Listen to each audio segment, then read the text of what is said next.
Em Lucas capítulo 10, verso 19, Jesus diz: Eis que vos dei autoridade para pisar de serpentes e escorpiões, e sobre todo o poder do inimigo, e nada absolutamente vos causará dano. Quando menciona serpente e escorpiões, Jesus está falando do poder do diabo, demônios, espíritos malignos e todas as suas hostes. Precisamos tomar consciência de que temos autoridade sobre eles. Será que a Igreja do Senhor Jesus Cristo tem menos autoridade hoje do que tinha no primeiro século? Não seria absurdo o só pensar nisto? O valor da nossa autoridade repousa no poder que existe por trás dessa autoridade. O próprio Deus é o poder por trás de nossa autoridade. O diabo e as suas forças se acham na obrigação de reconhecerem nossa autoridade. O crente que compreende de forma plena que o poder de Deus é a seu favor, pode exercitar sua autoridade e enfrentar o inimigo destemidamente. O que é autoridade? Autoridade é poder delegada. Os policiais que comandam o tráfego nas ruas de maior movimento apenas erguem o braço e os carros param. Estes homens não têm o poder físico para parar os veículos, se os motoristas decidirem não obedecer.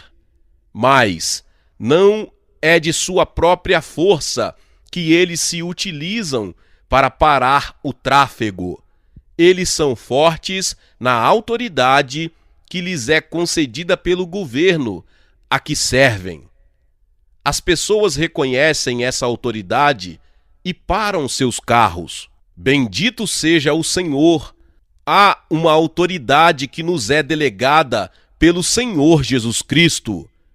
Paulo disse aos crentes para serem fortes no Senhor e na força do seu poder, Efésios 6,19. Isso significa que você pode se postar frente ao inimigo, estender sua mão e dizer-lhe que não se aproxime. Use sua autoridade. Certa vez na Inglaterra, Smith Wigglesworth estava em pé numa esquina esperando por um ônibus. Uma mulher saiu de um edifício e um cachorrinho veio correndo atrás dela. Ela disse: "Querido, você vai ter que voltar." O cachorro não lhe deu a menor importância, só abanou o rabinho e se enroscou nela carinhosamente. Ela disse: "Querido, você não pode ir agora." O cachorrinho abanou o rabo e se enroscou nela novamente. Nesse momento, o ônibus chegou. A mulher então bateu o pé no chão e gritou: "Para casa!" O cachorro, colocando o rabo entre as pernas, obedeceu de pronto. O Wigglesworth disse que gritou sem mesmo pensar: "É assim que temos de fazer com o diabo." Rugindo como um leão. Em 1942, enquanto pastoreava no Texas, fui testado no meu corpo. Não disse nada a ninguém, a não ser ao Senhor. Orei. Criei que Ele me curaria e mantive minha posição, fazendo o pé firme. Durante a noite, eu despertava com sintomas assustadores de problemas cardíacos e então me levantava e orava. Lutei contra isso por mais ou menos 6 semanas. Uma noite tive grande dificuldade para dormir. Finalmente, depois de orar, caí no sono e sonhei. Estou satisfeito por Deus ter me falado somente 4 vezes através de sonhos em toda a minha vida, mas aquele sonho não foi coincidência, foi da parte do Senhor. Quando acordei, soube imediatamente o que significava. Aliás, se você não sabe o significado de um sonho imediatamente, esqueça-o. Neste sonho, parecia que eu e um outro pastor estávamos andando num lugar semelhante a um campo de futebol, onde havia arquibancadas dos dois lados.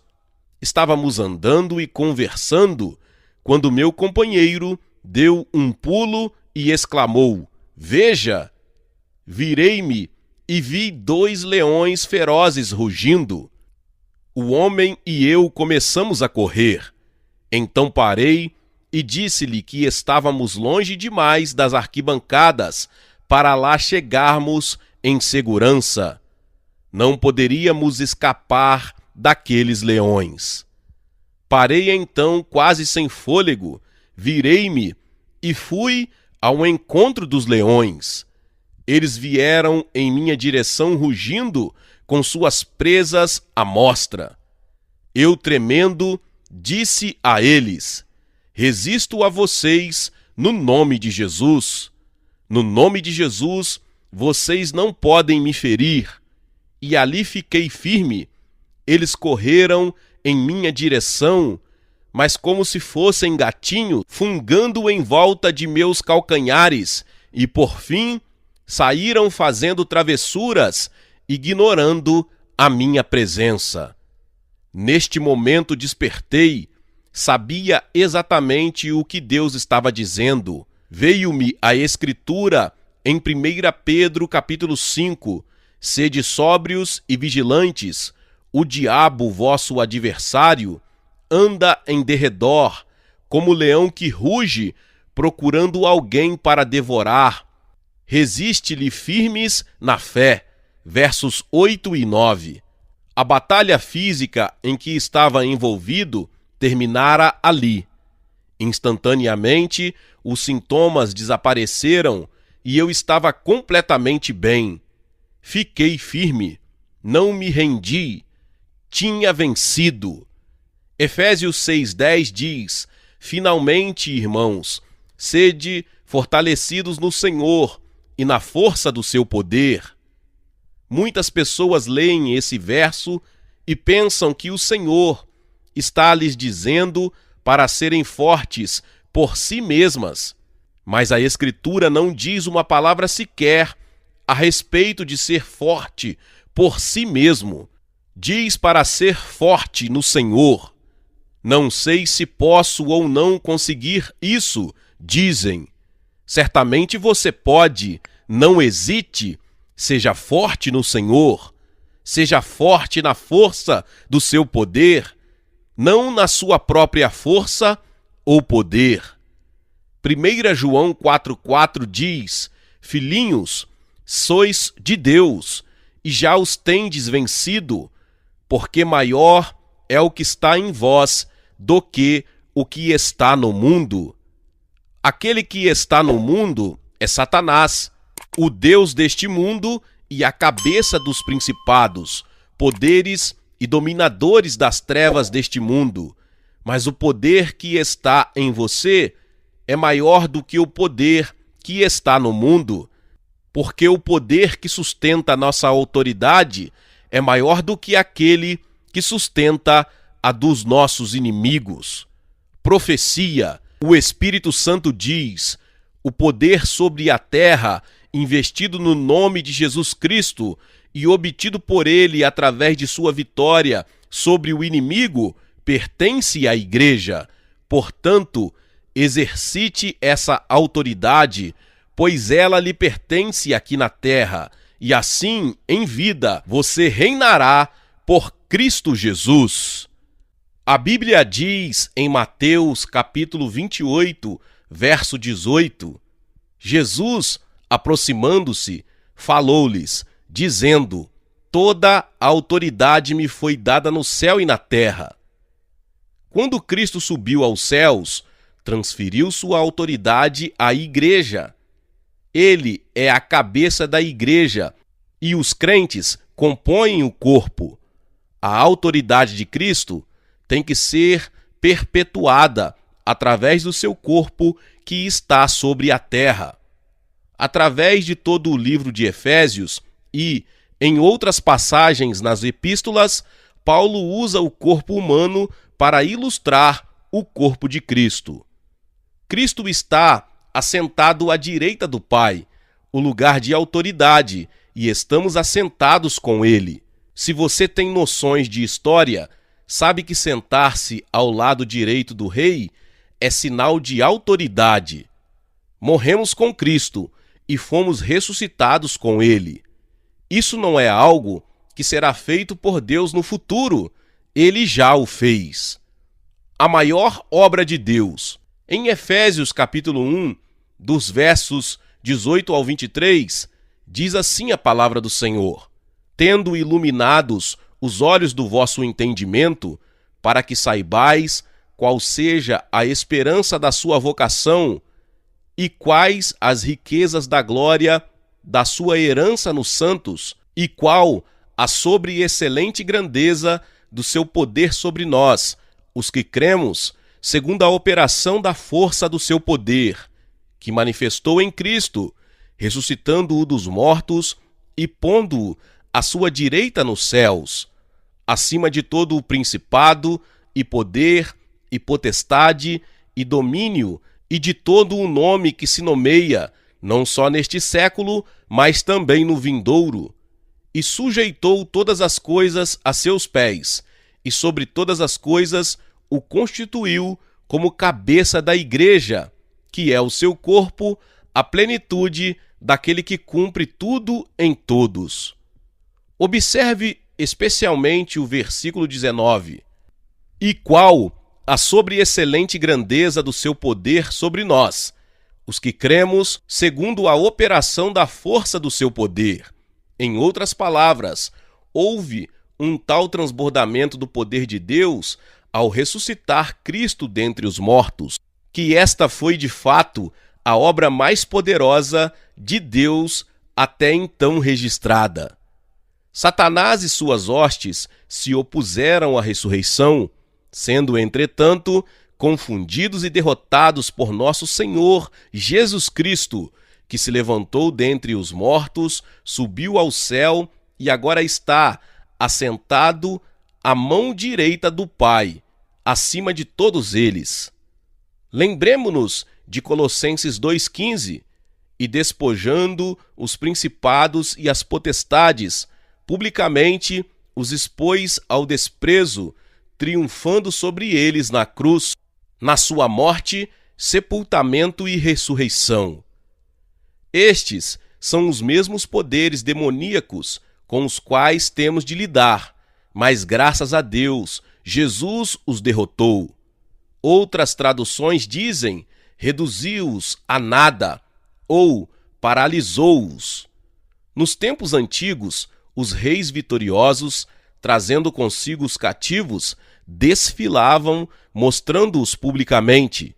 Jesus fez isso com o diabo, expondo-o diante dos 3 mundos, céu, inferno e terra, depois de o derrotar. Deus nos deu esse relato nas Escrituras, de modo que nós aqui neste mundo soubéssemos o que acontecera. Deus quer que tenhamos conhecimento do que aconteceu na morte, sepultamento, ressurreição e tomada de posição de Jesus no trono. Deus quer que saibamos o lugar que ele deu a Cristo, acima de todo principado e potestade e poder e domínio e de todo nome que se possa referir. Efésios 1:21. A fonte de nossa autoridade. A fonte de nossa autoridade se encontra nessa ressurreição e exaltação de Cristo por Deus. Veja no versículo 18 que o Espírito Santo, por meio de Paulo, ora para que os olhos dos efésios possam ser abertos, seus espíritos, para estas verdades. Ele queria que todas as igrejas, todos os crentes, fossem iluminados. Não é levada em consideração por muitos cristãos. De fato, a maioria das igrejas nem mesmo sabe que o crente possui tal autoridade. Você nunca vai entender a autoridade do crente apenas pelo intelecto. É necessário que haja revelação espiritual. Você deve crer nela pela fé.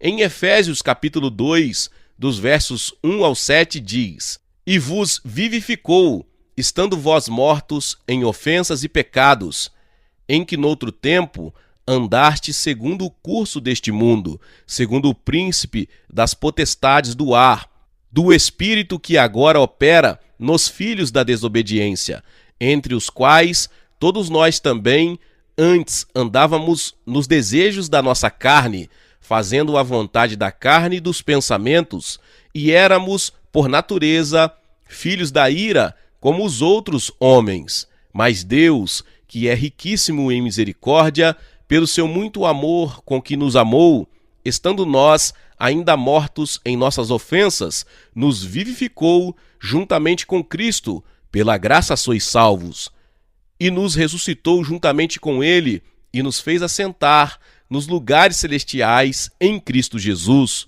para mostrar nos séculos vindouros as abundantes riquezas da sua graça, pela sua benignidade para conosco em Cristo Jesus. No verso 1 lemos: Ele vos deu vida, estando vós mortos nos vossos delitos e pecados. Aqui, o Espírito Santo está dizendo através de Paulo, de acordo com a atuação da força do seu poder, quando ele ressuscitou a Jesus dentre os mortos e a você, quando você estava morto. Veja, o mesmo verbo em Efésios 1:20, que expressa a revivificação de Cristo dentre os mortos, expressa a revivificação do seu povo em Efésios 2:1. Em outras palavras, o ato de Deus que levantou a Cristo dentre os mortos também levantou o seu corpo. Na mente de Deus, quando Jesus ressuscitou, nós também fomos ressuscitados dentre os mortos. Já no capítulo 2, lemos: Estando nós mortos em nossos delitos, Ele nos deu vida juntamente com Cristo, e juntamente com Ele nos ressuscitou e nos fez assentar nos lugares celestiais em Cristo Jesus. Versículos 5 e 6. Esta passagem trata da concessão dessa autoridade. Note que a cabeça, Cristo, e o corpo, a igreja, foram ressuscitados juntos. Além disso, esta autoridade não foi conferida somente à cabeça, mas também ao corpo, pois a cabeça e o corpo são um. Quando se pensa numa pessoa, pensa-se na cabeça e no corpo como um todo. Até onde é do meu conhecimento, as igrejas creem que fomos ressuscitados juntamente com Cristo. Por que não creem que nos cabe o direito de nos assentar juntamente com Ele? Se parte desse verso é verdade, por que não todo o verso? Se nós, como uma igreja, obtivermos a revelação de que somos Cristo, nos ergueremos e faremos as obras de Cristo. Até agora, as estamos fazendo somente de modo limitado. Quando percebermos que a autoridade que pertence a Cristo também pertence aos membros individuais do corpo de Cristo e está à disposição de todos nós, nossas vidas serão revolucionadas. Em 1 Coríntios, capítulo 12, os versos 12 ao 14 e o 27 diz: Porque assim como o corpo é um e tem muitos membros, e todos os membros, sendo muitos, constituem em um só corpo, assim também com respeito a Cristo. Somos Cristo, Ele é chamado o corpo, que é a igreja, Cristo. Pois em um só Espírito, todos nós fomos batizados em um corpo, quer judeus, quer gregos, quer escravos, quer livres, e a todos nós foi dado beber de um só Espírito. Porque também o corpo não é um só membro, mas muitos? Ora, vós sois corpo de Cristo, e individualmente membros desse corpo. Louvado seja o nome do Senhor, somos o corpo de Cristo. Em 2 Coríntios, capítulo 6, os versos 14 e 15, diz a palavra do Senhor: não vos prendais a um jugo desigual com os infiéis. Porque que sociedade tem a justiça com a injustiça? E que comunhão tem a luz com as trevas? E que concórdia há entre Cristo e Belial? Ou que parte tem o fiel com o infiel? O crente é chamado de justiça e o incrédulo é chamado de iniquidade. O crente é chamado de luz e o incrédulo, trevas. O crente é chamado de Cristo e o incrédulo, Belial. Assentados com Cristo.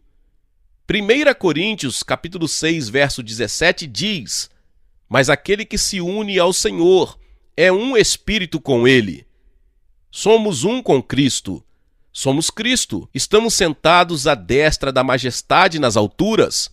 Todas as coisas foram postas debaixo dos nossos pés. Nosso problema é que temos pregado uma religião de cruz, sendo que precisamos pregar uma religião de trono. Quero dizer com isso que muitos pensam que o que deles se espera é que permaneçam na cruz. Alguns receberam um batismo com o Espírito Santo, voltaram para a cruz e aí têm permanecido desde então. Cantamos, junto à cruz, junto à cruz. Sim, precisamos vir até a cruz para a nossa salvação, mas não temos que permanecer lá. Prossigamos para o Pentecostes, a ascensão e o trono. Na verdade, a cruz é um lugar de derrota, ao passo que a ressurreição é um lugar de triunfo. Quando se prega a cruz, está se pregando morte e deixa-se o povo na morte. Morremos, sim, mas ressuscitamos com Cristo. Estamos assentados com Ele. Essa é a nossa posição atual. Estamos assentados com Cristo no lugar de autoridade, nos lugares celestiais. Muitos crentes ignoram completamente a autoridade daquele que crê. De fato, eles não creem que tenhamos alguma autoridade. Creem que mal podem contar com a salvação e que têm de passar por esta vida sendo dominados pelo diabo enquanto habitam na rua dos inválidos. Exaltam desta forma mais ao diabo do que a Deus. Precisamos ser libertos da escravidão da morte e andarmos em novidade de vida. Não estamos na cruz. Morremos com Cristo, mas fomos ressuscitados juntamente com Ele. Glória a Deus! Aprenda como ocupar seu lugar de autoridade. A destra do trono de Deus é o centro do poder do universo inteiro. O exercício do poder do trono foi entregue ao Senhor ressuscitado. Sabemos que Cristo, com seu corpo físico ressuscitado, está lá em plena posse de seus direitos, aguardando o tempo do Pai, quando seus inimigos serão postos sob os seus pés. Hebreus 1,13 diz: ora, a qual dos anjos jamais disse: assenta-te à minha direita, até que eu ponha os teus inimigos por estrado dos teus pés? A elevação do corpo de Cristo com ele nas alturas claramente aponta para o fato de que estamos sentados com ele, compartilhando não somente do seu trono, mas também de sua autoridade. Essa autoridade nos pertence. Não me admira de Paulo ter dito, escrevendo aos Romanos: se pela ofensa espiritual de um, e por meio de um só, reinou a morte, muito mais os que recebem a abundância da graça e o dom da justiça reinarão em vida por meio de um só, a saber, Jesus Cristo. Romanos 5,17. Algumas versões dizem: reinarão como reis em vida. Será que só vamos reinar quando chegarmos ao céu?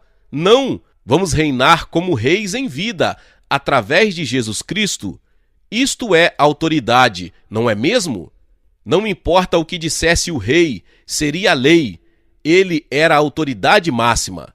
Compartilhamos da autoridade que o trono de Cristo representa. Alguns têm exercido um pouco mais de autoridade sobre os poderes do ar que outros, porque têm um pouco mais de compreensão espiritual. Mas Deus quer que todos nós tenhamos essa mesma compreensão espiritual, mantendo o equilíbrio.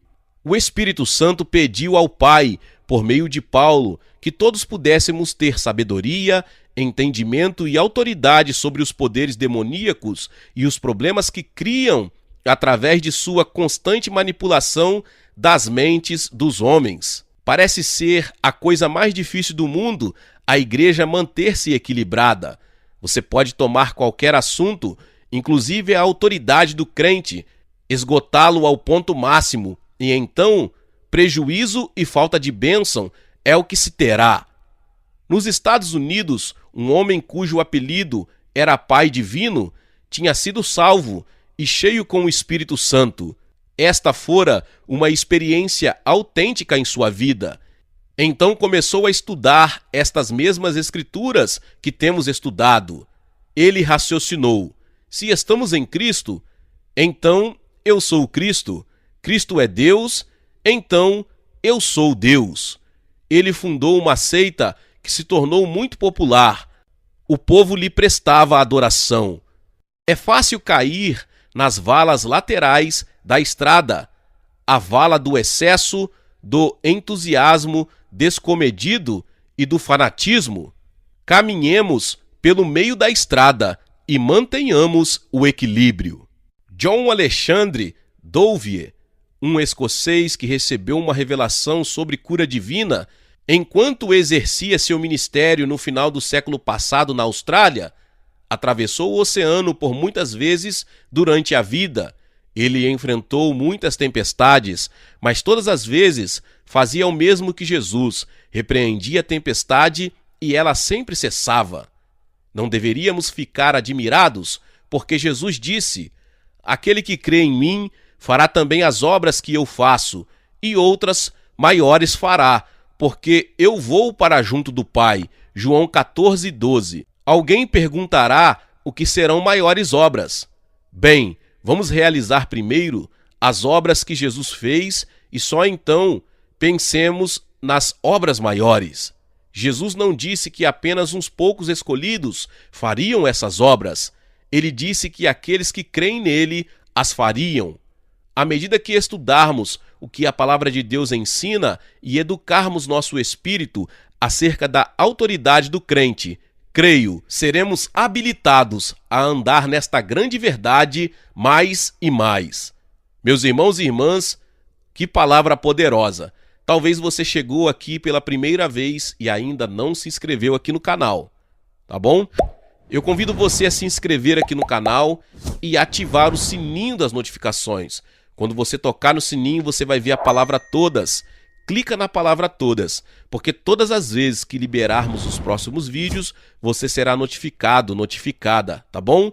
Deixe também o seu like e não se esqueça de enviar esta palavra para mais pessoas. Envie esta palavra para aquela pessoa que precisa ouvir esta palavra, tá bom? Glória a Deus. Nos vemos nos próximos vídeos. Amém. Seja membro do canal Vinícius Siqueira e obtenha benefícios que só os membros têm. Então, você que já é inscrito no canal e ativou o sininho das notificações, logo você vê o botão Seja Membro, clique nele e obtenha os benefícios. E o primeiro benefício é que você tem uma mensagem destacada. Quando você faz um comentário aqui no canal, você tem um destaque na sua mensagem.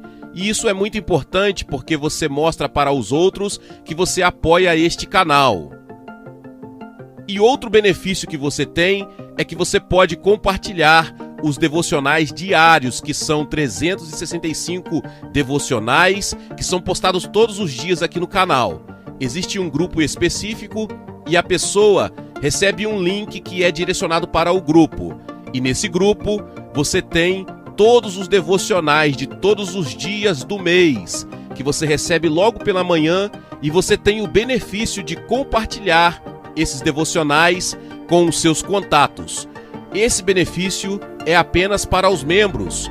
No YouTube não tem como compartilhar os devocionais, apenas ler na comunidade do YouTube, mas quem é membro tem o benefício de compartilhar com todos os seus contatos e as suas redes sociais. Seja membro!